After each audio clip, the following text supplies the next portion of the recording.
네, 안녕하세요. 베트남 K무브 현지통신원 서정환이라고 합니다.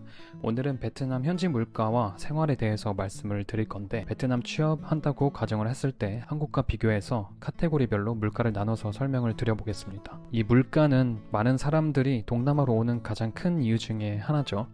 저렴해봤자 얼마나 저렴하겠냐고요. 네, 차이 많이 납니다.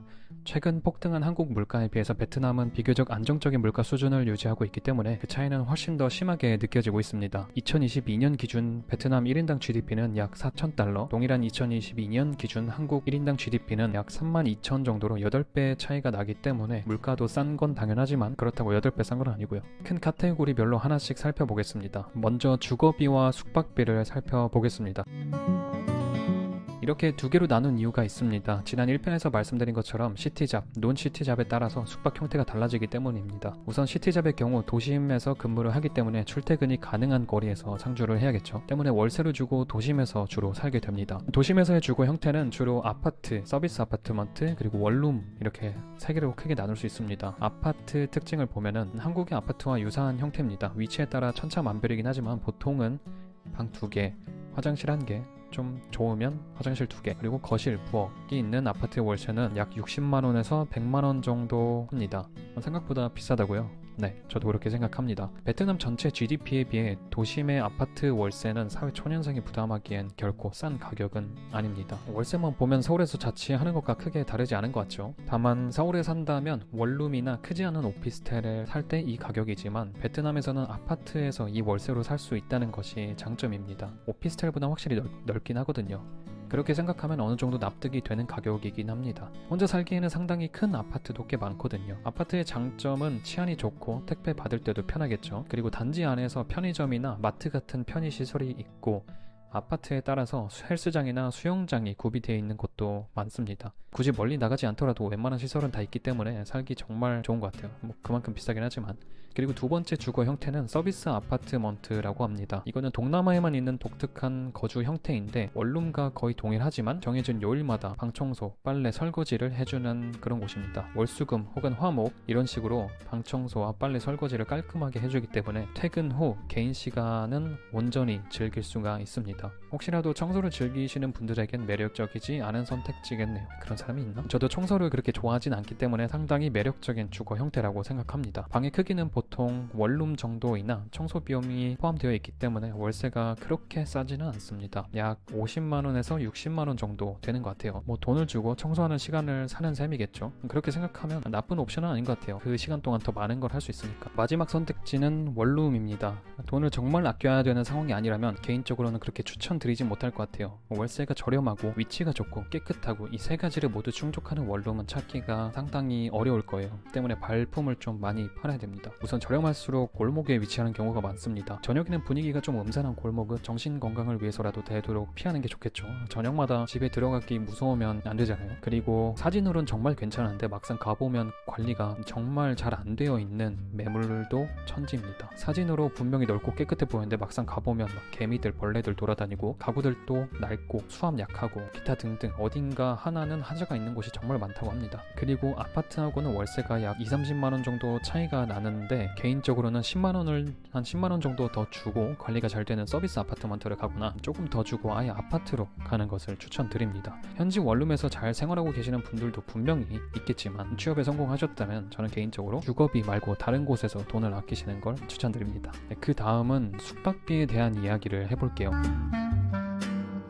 논시티자 근무를 하는 사람들은 이제 평일에는 기숙사 생활하고 주말에만 도심에 나와서 호텔을 묵으시게 될 거잖아요. 호치민 1구는 1인 기준으로 혼자 묵기 좋은 호텔의 가격은 대략 4만원에서 5만원 정도 합니다. 물론 3만원 초반대의 호텔도 있긴 합니다. 호텔 자체가 정말 많기 때문에 가격 대비 괜찮은 호텔도 많아서 싸더라도 평점이 좋으면 괜찮을 거라고 생각해요. 또 기숙사 생활을 하시면 평일에는 돈 쓸 일이 거의 없기 때문에 주말에 숙박비가 그렇게 부담스럽진 않을 것 같습니다.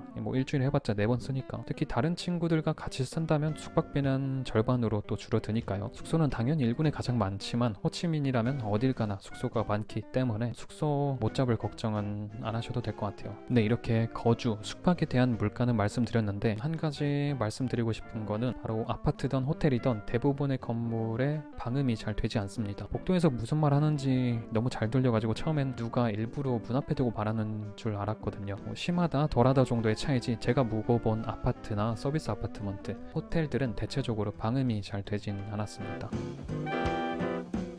다음은 식비에 대해서 말씀을 드려볼게요.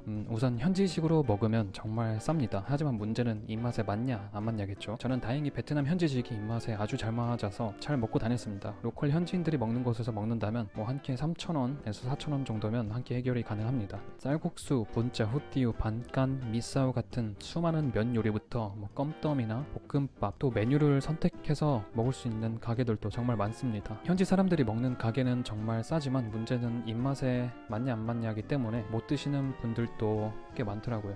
그리고 위생을 중요하게 생각하시는 분도 당연히 있으니까요.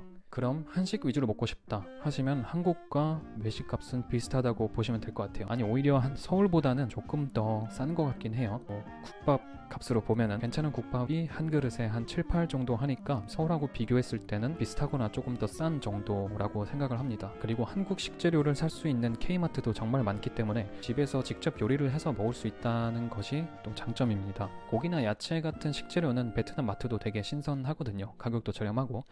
그래서 직접 해 드신다면 식비를 또 많이 아끼실 수 있을 거예요. 전 세계 음식들도 정말 많습니다. 일식과 이탈리안 식당 다음으로 인도, 태국 음식, 멕시코 음식이 많고 프랑스, 독일, 러시아, 중동, 대만, 싱가폴 등 정말 다양한 세계 음식을 볼 수 있습니다. 호치민에서는 특히 인도 음식점이 정말 많은데 가격이 저렴하고 또 맛있어서 개인적으로는 한 1, 2주에 한 번씩은 항상 먹었던 것 같아요. 신기하게 베트남의 인도 음식점이 유별나게 많더라고요. 아주 좋습니다. 그리고 멕시코 음식도 상당히 싼 편입니다. 제가 가장 좋아하는 라 피에스타라는 가게는 남자 3명이서 3개 시키면은 다 먹을까 말까 할 정도로 양이 정말 많고 음식 또한 아주 맛있습니다. 여긴 갈 때마다 항상 만족하는 것 같아요. 여기뿐만 아니라 다른 멕시코 음식점들도 퀄리티가 상당히 괜찮고 가격도 저렴합니다. 한국에서 못 먹어봤던 음식들을 베트남에서 정말 많이 먹고 있는 것 같아요. 또 식사, 밥 말고도 빵이나 커피, 음료수, 과자 같은 그런 간식들도 정말 저렴합니다. 커피는 스타벅스 기준으로 톨 사이즈 아가 3,000원 정도 하기 때문에 베트남에선 스벅이 그렇게 사치스럽게 느껴지지가 않더라고요. 전체적으로 커피값은 저렴해서 좋았던 것 같아요. 그리고 한국과 비슷하게 카페에서 공부나 일을 하는 문화도 있어가지고 눈치 보지 않고 계속 있었습니다. 음료수도 전체적으로 저렴합니다. 제가 특히 콜라를 좋아하는데 한국에서는 코카콜라 작은 캔 하나에 한 1,200원 정도인가 했던 것 같아요. 베트남에서는 600원 정도 합니다. 물론 코카콜라가 특히 저렴한 거긴 하지만 다른 음료들도 전체적으로 한 20%에서 30% 정도 저렴합니다. 그리고 과자도 마찬가지고요. 간식이나 간단한 밥으로도 자주 먹는 반미는 한 2,000원 정도면 살 수가 있거든요. 간식으로도 좋고 배가 안 고프면 이 반미를 한 끼 식사로도 먹을 수 있기 때문에 좋습니다. 식비는 전체적으로 봤을 때 한국인 월급 기준에서는 식비가 저렴하다고 생각합니다. 그 다음은 교통비입니다. 교통비는 기본적으로 그랩이 있고 그랩과 동일한 교통수단 플랫폼인 고잭, 비, 배라고도 하고 그게 있습니다. 세계 플랫폼 모두 교통수단 플랫폼인데 베트남에서도 시내버스가 있긴 하지만 아직 많은 발전이 필요합니다. 버스 자체는 나쁘지 않은데 노선이나 정류장 등 개선할 게 많이 필요해 보이거든요. 참고로 시내버스 비용은 5,000동, 하나로 약 250원이었던 것 같아요. 하지만 여러분들 대부분은 그랩, 고잭, 비를 타게 되실 거예요. 편하고 빠르고 저렴하거든요.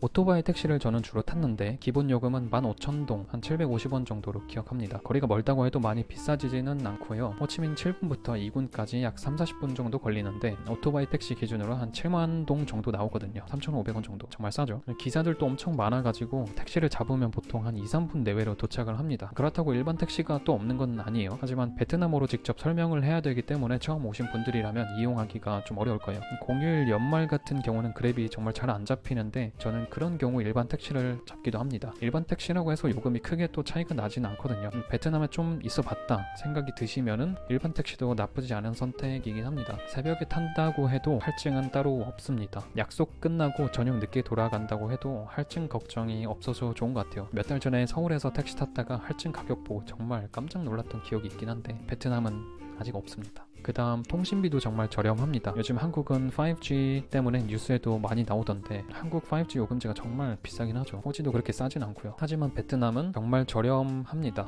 저는 비에텔이라는 통신사를 쓰고 있는데 하루에 3기가를 사용할 수 있는 요금제를 쓰고 있습니다. 그렇게 했을 때 한 달 요금은 한 화로 7,500원 정도, 정말 저렴하죠. 하루에 3기가를 다 쓴 적은 여행할 때 말고는 잘 없는 것 같아요. 물론 한국과 똑같은 4G 속도를 기대하시면 안 됩니다. 한국의 그 3G와 4G 중간 어느 정도의 속도인데 또 빠를 땐 빠르고 느릴 땐 한없이 느려지는 좀 기복이 있긴 합니다. 또 각 가정의 무선 인터넷 속도 또한 전체적으로 느린 편입니다. 한국에만 있다가 처음 베트남에 와보신 분들은 좀 많이 답답하다고 느끼실 수도 있어요. 하지만 너무나도 저렴한 통신비 덕분에 모든 게 용서가 됩니다. 호치민에도 문화생활 할 게 많긴 합니다. 영화, 스포츠, 예를 들면 볼링, 테니스, 골프, 축구, 클라이밍, 골프, 필라테스, 크로스핏이 있겠고 악기, 요리, 그리고 각종 문화 행사 등이 있습니다. 그런데 저는 영화와 축구밖에 안 했기 때문에 다른 비용은 정확히는 잘 모르겠네요. 근데 확실한 건 한국보다는 다 저렴하다고 하더라고요. 영화는 일반 2D 기준으로 약 14만 동, 원화로 7,000원 정도 했던 것 같아요. 제가 대학교 다닐 때 영화표 값인데 몇 년 사이에 한국은 정말 2배로 뛰어버렸더라고요. 그리고 베트남도 헬스장이 꽤나 많습니다. 완전 로컬 헬스장 가는 게 아니라면은 시설이 잘 갖춰진 한국처럼 그런 데를 간다면 헬스장 비용은 한국과 크게 다르지 않은 것 같아요. 로컬 헬스장도 가봤긴 한데 에어컨 없어서 정말 떠 죽을 뻔했습니다.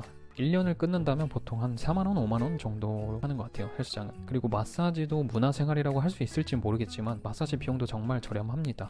1시간 기준으로 하나로 약 2만원 내외 정도거든요. 몸이 정말 피곤하거나 뻐근할 때 아니면 허리가 아플 때 가면 정말 컨디션이 좋아져가지고 베트남에 있을 땐 자주 갔습니다. 그리고 그것 말고 기타적으로 들어가는 생활비, 다른 비용에 대해서도 말씀을 드려보겠습니다. 생필품에 대해서 따로 특별하게 들어가는 건 없어요. 화장지, 물티슈, 세제 같은 건 한국보다 조금 더 싸긴 한데 크게 다르진 않습니다. 다만 물의 석회질이 많기 때문에 샤워기 필터 정도만 추가로 드는 것 같습니다. 나머지는 크게 들지 않아요. 그리고 전자기기, 이거는 확실히 더 비쌉니다. 혹시 노트북이나 핸드폰 아니면 카메라나 게임 기기가 사고 싶다 하시는 분들은 한국 가실 때 사거나 핸드캐리 부탁하는 게 훨씬 저렴할 거예요. 저도 회사 노트북을 베트남에서 샀었는데 동일한 모델 한국 판매가보다 약 20만원 정도가 더 비싸더라고요.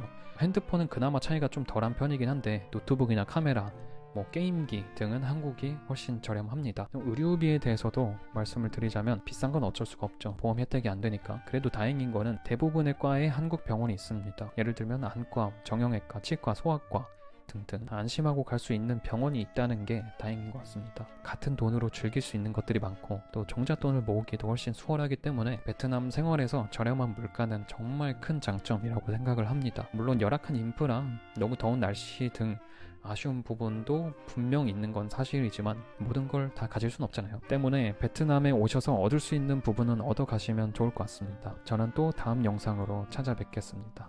감사합니다.